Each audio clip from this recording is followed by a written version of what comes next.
আমার বন্ধুরা, আশা করি ভালো আছো। Welcome to my channel honours bros educational. বন্ধুরা, আজকে আমাদের আলোচনার বিষয় হলো একটি কবিতা, যার নাম হলো a dog has died. A dog has died, written by Pablo Neruda. তাহলে বন্ধুরা, শুরু করছি আমাদের আজকের কবিতা, এ ডগ হ্যাজ ডাইড। কুকুরটি মারা গেছে। বন্ধুরা, এই পাবলো নেরুদা, তিনি স্বাভাবিকভাবে আমরা জানি একজন চেক পোয়েট। জন নেরুদা, তার নাম অনুসারে তিনি নাম গ্রহণ করেছিলেন পাবলো নেরুদা। তিনি একজন চিলিয়ান কবি ছিলেন, চিলি দেশের কবি। আর তার কবিতার মধ্যে যে লিরিক্যাল বিষয়, অর্থাৎ তার কবিতাগুলো ছিল লিরিক্যাল অ্যান্ড প্যাশনেট ভার্সেস। এবার এই নেরুদা, তিনি নোবেল প্রাইজ পেয়েছিলেন সাহিত্য ক্ষেত্রে। সময়কাল ছিল 1971। নেরুদার যে কবিতাগুলো, সেগুলোর মধ্যে ডিপ ইমোশন, ভিভিড ইমেজারি এবং solid connection to natural world ছিল। তার প্রথম দিকের, অর্থাৎ 19 বছর বয়সের যে পোয়েট্রি কালেকশন, তার নাম ছিল 20 love poems and a song of despair. যাই হোক, তার কবিতার মধ্যে, বিশেষ করে তার লাভ পোয়েট্রির মধ্যে বিশেষ কিছু ক্যারেক্টারিস্টিক পাওয়া যাবে। তার মধ্যে আমরা বলতে পারি সেন্সুয়াল ইমেজারি তার লাভ পোয়েট্রির মধ্যে ছিল, প্যাশনেট ইমোশন ছিল, রয়েছে আর কি, সেলিব্রেশন অব দ্য বিলাভেড, এই বিষয়গুলো রয়েছে, পোয়েটিক ডিভোশন রয়েছে, রোমান্টিক আইডিয়ালিজম রয়েছে এবং ইউনিভার্সাল থিম রয়েছে তার লাভ পোয়েট্রির মধ্যে। কিন্তু আমরা লক্ষ্য করব এখানে যে কবিতাটি, সেই কবিতাটার নাম হলো এ ডগ হ্যাজ ডাইড। অর্থাৎ পাবলো নেরুদার একটা প্রিয় পোষা কুকুর ছিল, তাকে নিয়েই এই কবিতা। অর্থাৎ কিনা আমরা ভাবছি যে পোষা কোনো প্রাণী, তার প্রতি যে আন্তরিকতা, এই বিষয়টা এই কবিতার মধ্যে রয়েছে। আমরা জানি হিউম্যান অ্যান্ড হিউম্যান রিলেশন, এ তো স্বাভাবিক, কিন্তু হিউম্যানের সঙ্গে অ্যানিমেলসদের, অর্থাৎ ন্যাচারাল একটা যে সম্পর্ক, সেটা কিন্তু কম নয়। অর্থাৎ কোনো মানুষ আর কোনো জন্তুর সঙ্গে যেন একটা নিজস্ব জগৎ তৈরি হয়ে যায়। অর্থাৎ জন্তুকে যেন আমরা অনেক সময় পোষা যে জন্তু বা প্রাণী, তাকে ঠিক জন্তু হিসাবে মনে করা হয় না, যথেষ্ট বন্ধু হয়ে ওঠে। অর্থাৎ পোষা জন্তুটি সো কল্ড জন্তু থাকে না, যেন একজন মানুষের সঙ্গে অন্য একটা মানুষের যে সম্পর্ক, ঠিক তেমন তেমন একটা নিবিড় সম্পর্ক গড়ে ওঠে। এই কবিতার মধ্যে আমরা তেমন কিছুই পাবো। যাই হোক, এই কবিতার মধ্যে চরম বন্ধুত্বের এক স্বীকারোক্তি রয়েছে। অর্থাৎ ডগের সাথে তার যে রিলেশন, যে বন্ধুত্ব তৈরি হয়েছিল, সেটার একটা স্বীকারোক্তি তো রয়েছে। আর স্বাভাবিকভাবেই যে ডগের কথা এখানে বলা হয়েছে, সে যথেষ্ট যথেষ্ট আন্তরিক ছিল আমাদের এই কবি নেরুদার সঙ্গে। যাই হোক, এই যে কবিতাটা a dog has died, Neruda কি করেছিলেন? Begins with a simple statement. কবিতাটা একটা সিম্পল স্টেটমেন্ট দিয়ে শুরু হয়েছে, অ্যাবাউট হিজ ডগ, তার ডগ সম্পর্কে। হি অ্যাড্রেসেস, নেরুদা এখানে অ্যাড্রেসেস করেছেন, সম্বোধন করেছেন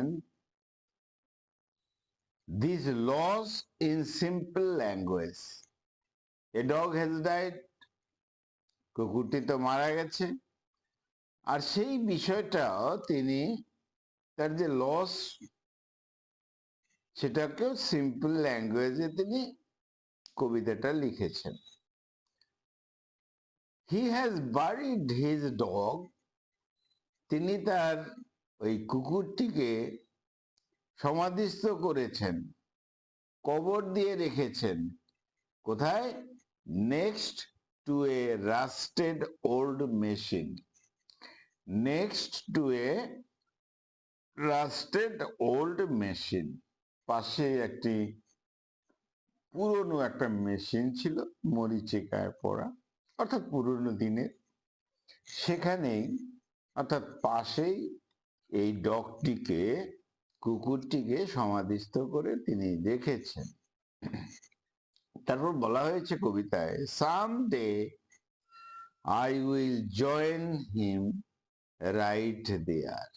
এখানে কিন্তু কবি যথেষ্ট ভারাক্কি হয়ে গেলেন। সাম ডে, কোনো একদিন, I will join him right there, অর্থাৎ কবি বলতে চেয়েছেন তার বিদায়ের পর, কবির মৃত্যুর পর তিনিও একদিন জয়েন করবেন ঠিক ওইরকম একটা জায়গায়। কোন রকম? Next to a rusted old machine. এখানে এই জগৎ সংসার থেকে বিদায় নেওয়ার কথা যেমন রয়েছে, আবার সাংঘাতিকভাবে এই কথাটাও রয়েছে, some day I will join him right দেয়ার।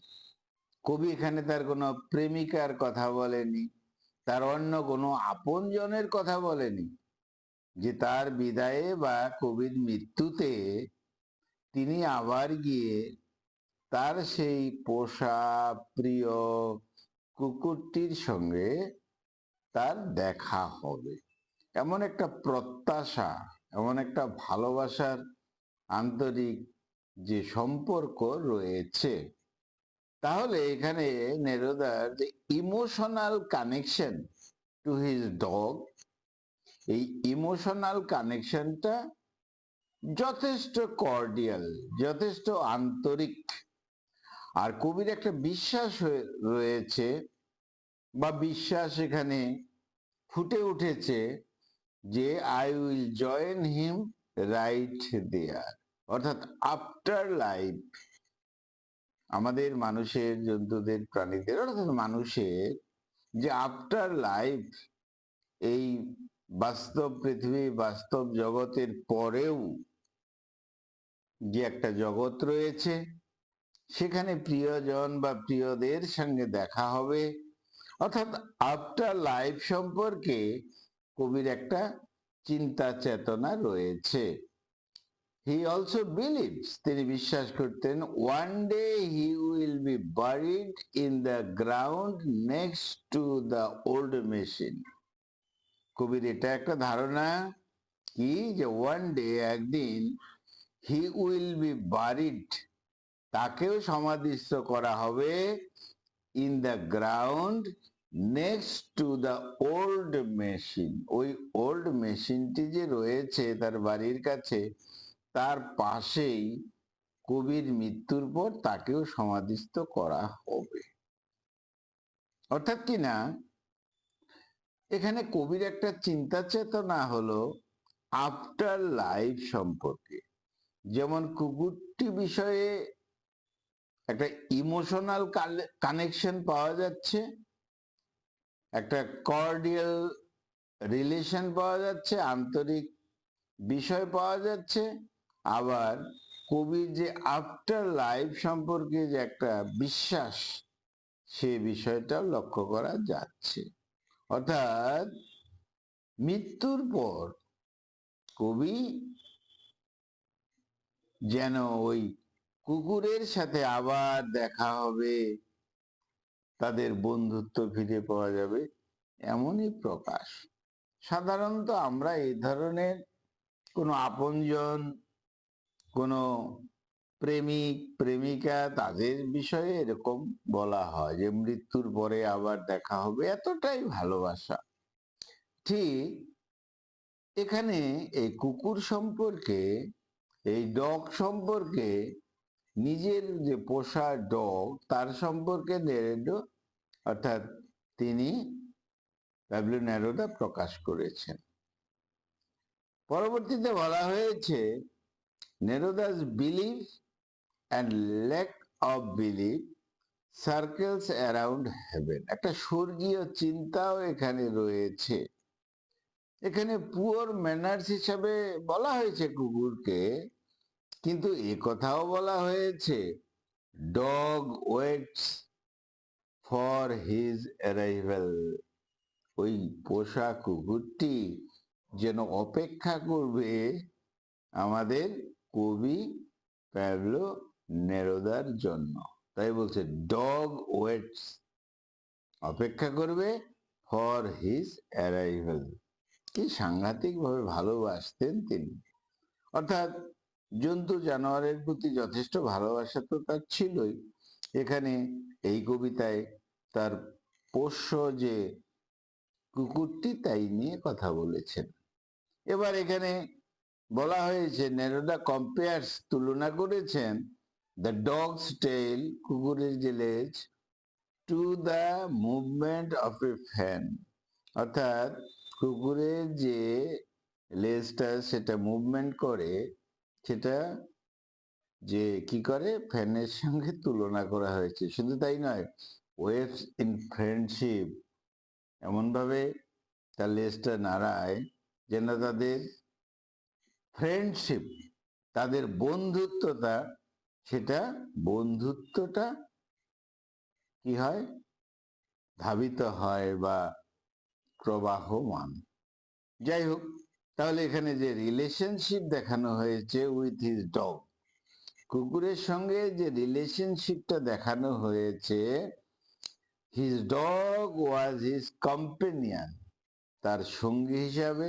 শুধু তাই নয়, more like a friend than a servant to him, কুকুরটাকে নিজের যে সার্ভেন্ট, ভৃত্য, সেইভাবে তিনি কিন্তু কল্পনা করছেন না, তার থেকেও বেশি কম্পেনিয়ন, সঙ্গী, এবং যথেষ্ট আপন, এইভাবে কল্পনা করেছেন প্যাবলো নেরুদা। এবার বলা হচ্ছে no, my dog used to gaze at me, paying me the attention I need. বলা হচ্ছে এখানে ডগের যে পার্সোনালিটি, সেই বিষয়ে বলা হয়েছে। ডগের আবার পার্সোনালিটি, সেটা বিষয়ে বলা হয়েছে। প্যাবলো নেরুদা লেমেন্টস, তিনি শোক করেছেন, দুঃখ করেছেন। হি মাইট নট ওভারলি অ্যাফেকশনেট, তিনি যথেষ্ট হয়তো হয়তো ভালোবাসতে পারেননি, এরকম বিষয়। হুইজ দ্য ডগ নিডেড, হয়তো এত ভালোবাসার পরেও কবি বলছেন না, আমি হয়তো বুঝতেই পারিনি, এতটা আরো ভালোবাসা তাকে দিতে হতো, অর্থাৎ কুকুরটাকে দিতে হতো। যাই হোক, কিন্তু but the dog paid enough attention to understand one another. Pablo Neruda বলছেন আমি হয়তো ঠিক অ্যাটেনশন, মনোযোগ দিতে পারিনি আমার প্রিয় পোষ্য কুকুরটির প্রতি, কিন্তু আমার এই কুকুরটি, দ্য ডগ, কি করেছিল, পেড এনাফ অ্যাটেনশন, যথেষ্ট যথেষ্ট মনোযোগ দিয়েছিল, টু আন্ডারস্ট্যান্ড ওয়ান অ্যানাদার, একে অপরকে, অর্থাৎ কবিকে বুঝতে পারত এই ডগ। কবি বলছেন যে the dog never asked for anything, কোনো কিছুর জন্য যেন কোনো ডিমান্ড ছিল না, এরকম ছিল। আর ট্রাভেলড হিম, তাকে কোনো সমস্যাও করতো না উইথ ইটস প্রেজেন্স। অর্থাৎ কবি বলেছেন আমার পোষ্য কুকুরটি কখনোই আমাকে ডিস্টার্ব করতো না, আমি নিজে ডিস্টার্ব ফিল করতাম না, এতটা ভালোবাসতো। যাই হোক, এবার বলা হচ্ছে how many times have I envied his tail. এই কুকুরের লেজ নিয়ে সে খেলা করতো, নাড়াচাড়া করতো। Even as we walked together on the shore at the sea, যখন সমুদ্র সৈকতে যেতাম, কবি বলছেন সমুদ্র সৈকতে যখন যেতাম তখন কুকুরটি আমার সাথে থাকতো। তার তার যে লেজ, তার যে মুভমেন্ট, সেটা আমি বুঝতে পারতাম। মনে হচ্ছে এখনো, কারণ কুকুরটি তো মারা গেছে। Neruda feels how it moves it tail, কিভাবে এখনো মনে করে, স্মরণ করে, স্মৃতিচারণা করে যে কিভাবে সবসময় সে তার লেজটাকে এরকম নাড়াতো, কিভাবে on the source of the sea, ওই সমুদ্র সৈকতে। সেই স্মৃতিটা বারবার কবির মনে পড়ে। হি মেমোরাইজ, তিনি মনে করতে পারছেন এভরিথিং অ্যাবাউট হিজ কম্পেনিয়ন। কুকুর বলতে তার যেন ভালো লাগে না, সে তাই মনে করতে পারছে, হি মেমোরাইজেস এভরিথিং অ্যাবাউট হিজ কম্পেনিয়ন, তার যে সঙ্গী, তার যে সাথী, অর্থাৎ সেই কুকুরটি সম্পর্কে সবকিছু স্মৃতির মধ্যে স্টোর করে রেখেছে। He can not forget the relationship which is very close between them. এই কুকুরটির সঙ্গে তার যে রিলেশন, এই জিনিসটাকে কিন্তু কখনোই তিনি ভুলতে পারেননি। তারপর বলছে জয়ফুল, জয়ফুল অ্যান্ড জয়ফুল। কবিতার শেষ দিকে বলা হয়েছে জয়ফুল, জয়ফুল, জয়ফুল। অর্থাৎ Neruda uses the word joyful 3 times. বারবার কেন জয়ফুল কথাটা ব্যবহার করছেন?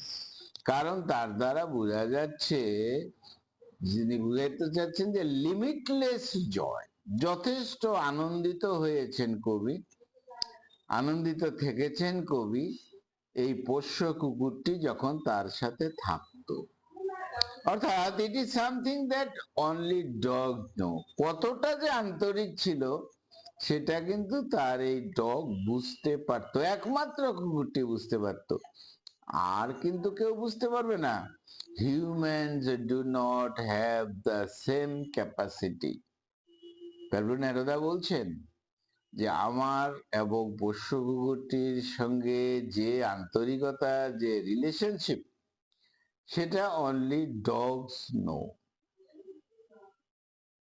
কুকুররাই বুঝতে পারবে বা ওই কুকুরটি বুঝতে পারতো। এখানে কবি দি ডগস ব্যবহার করেছেন। যাই হোক, কিন্তু একথা আবার তিনি বলছেন human do not have the same capacity, মানুষ যেন তা বুঝতে পারবে না, মানুষের থেকে অধিকতর ভালোবাসা যেন একে অপরে ছিল।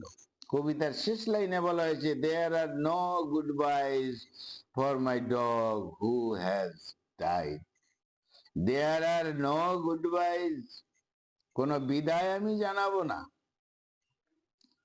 কোনো বিদায় সম্ভাষণ জানাবো না, ফর মাই ডগ, আমার কুকুরটির উদ্দেশ্যে, হু হ্যাজ ডাইড, যে মারা গেছে, তাকে বিদায় সম্ভাষণ আমি জানাবো না। কেন?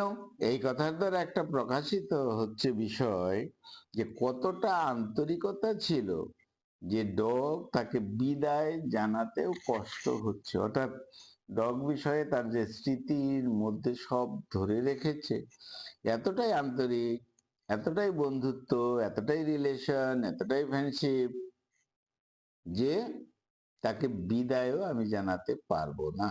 অর্থাৎ they always had an honest relationship, একটা সাংঘাতিক বন্ধুত্ব ছিল। Neruda speaks directly about the death of his dog.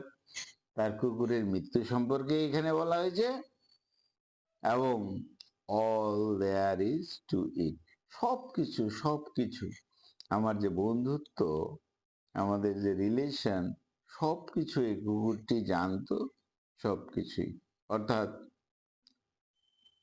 সামগ্রিকভাবে এই ছিল কবিতাটির বিষয়।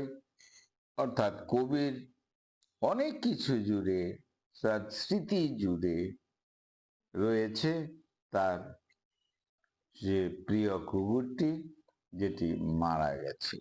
বন্ধুরা, এই ছিল আমাদের আজকের আলোচ্য বিষয়, এ ডগ হ্যাজ ডাইড। তাহলে আমরা জানি প্যাবলো নেরুদা তিনি তো বিশেষ করে তার লাভ পোয়েট্রির জন্য বিখ্যাত ছিলেন, কিন্তু তাছাড়াও ন্যাচারাল বিষয়, এনভায়রনমেন্ট বিষয় এবং অ্যানিমালসদের বিষয়ে তিনি সাংঘাতিকভাবে